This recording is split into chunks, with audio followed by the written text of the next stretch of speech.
Esses dias eu fiz um post lá no Instagram falando sobre o tal fungo negro que tem matado muitas pessoas, infelizmente, na Índia, e que esse fungo já chegou no Brasil. E hoje eu vim responder 5 coisas sobre esse tal fungo negro que você provavelmente não sabia. Então sejam todos muito bem-vindos, este é o meu canal, meu nome é Marcelo Oliveira, é claro que eu sou biomédico e sempre que eu posso, eu tenho um tempinho, eu tô por aqui conversando com vocês sobre microbiologia, biomedicina e coisas da vida, porque às vezes não temos um tema muito bem definido, não é mesmo? Se você não sabe de que post eu tô falando, segue o meu Instagram, que é esse aqui, lá a gente conversa bastante, inclusive tem muita coisa legal, tem quiz todo dia, toda quinta-feira tem caso clínico comentado. Gente, tá demais, o Instagram tá sensacional pra gente trocar ideia e conteúdo prático, além dos cupons de desconto dos cursos de microbiologia que eu sempre divulgo por lá quando tem. E inclusive nesse mês de...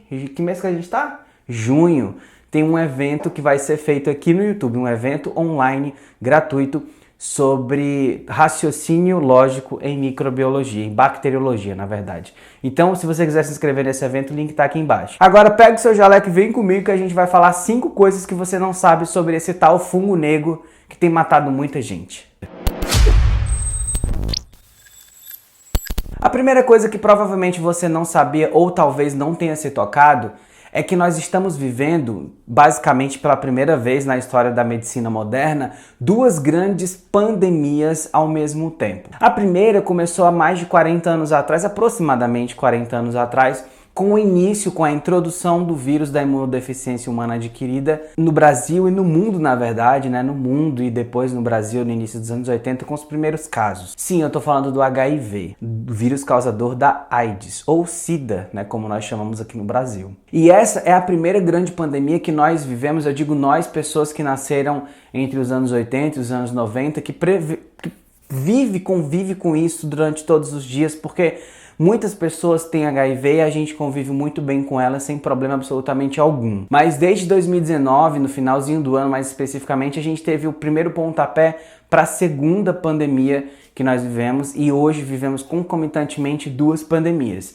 A pelo HIV que eu falei agora há pouco e a segunda pandemia pelo coronavírus. Eu não digo fora de controle sanitário, porque o HIV a gente sabe que tem controle sim e que é fácil de não se contaminar com ele, mas tem toda uma história por trás disso tudo que envolve o homem como um todo. Já o coronavírus tem uma outra perspectiva, então vale a pena se questionar e repensar as formas como a gente vive em sociedade, vive com os animais e interage com a natureza. O segundo fato que provavelmente você não sabia é que essas 2 doenças, de alguma forma, elas debilitam o ser humano, elas debilitam o sistema imunológico das pessoas e, obviamente, debilitando, ela abre portas para outras grandes infecções. Vou citar o HIV de novo. As infecções fúngicas, e aí a gente já vai começar a colocar o fungo no meio da história, as infecções fúngicas, elas não eram muito comuns antes do aparecimento do HIV, né? Existia, mas não eram comuns, é isso que eu quero dizer.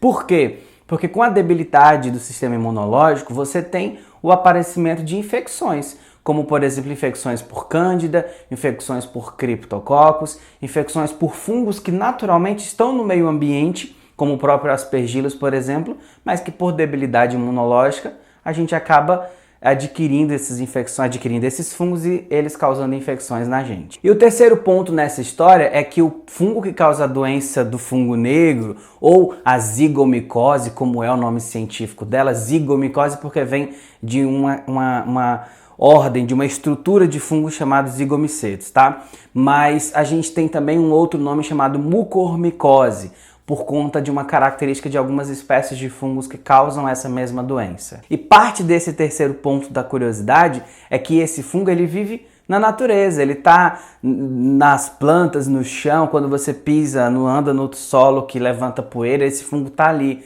Por quê? Porque ele é naturalmente disperso na natureza. Então o contato que você tem com ele não é de agora por conta da Covid, não.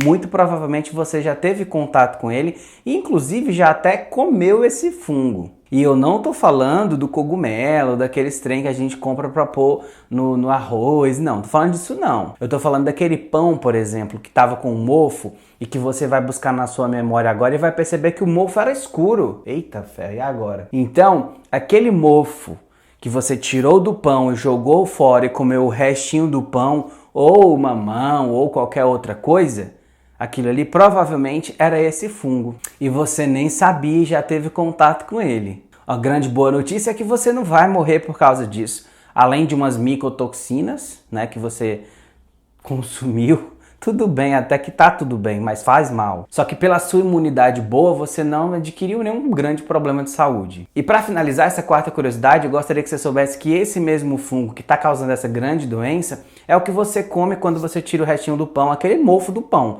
Não somente ele, vários outros fungos, mas esse é um dos principais contaminantes de pães e massas e frutas, essas coisas todas. A quinta curiosidade é que essa doença chama doença do fungo negro ou fungo negro em si, não por conta do fungo de fato, mas por conta das lesões que eles deixam nas pessoas, que essas lesões necrosantes, essas lesões escuras, por isso chama a doença do fungo negro ou fungo negro propriamente dito. Então essa é a quinta curiosidade. E para complementar essa curiosidade, para quem estuda um pouquinho mais de micologia, vai poder determinar e entender que assim, zigomicetos, fungos hialinos, não são fungos demáceos, logo eles não são escuros na microscopia, né? Mas a lesão é escura, então tem toda uma característica. E eu trouxe essa curiosidade porque você pode se aperfeiçoar na micologia fazendo o nosso curso de micologia, cujo link está aqui embaixo na descrição desse vídeo. É um curso de diagnóstico laboratorial em micologia. E a próxima atualização que eu vou fazer nesse curso vai ter uma aula exclusiva de Candida auris, teste de sensibilidade para antifúngicos, já tem essa aula na verdade, a gente acabou de colocar, e as aulas de zigomicose, mucormicose, doença do fungo negro. Então é isso, meu amigo, eu espero você no próximo vídeo aqui do canal, um abraço e até a próxima. Tchau!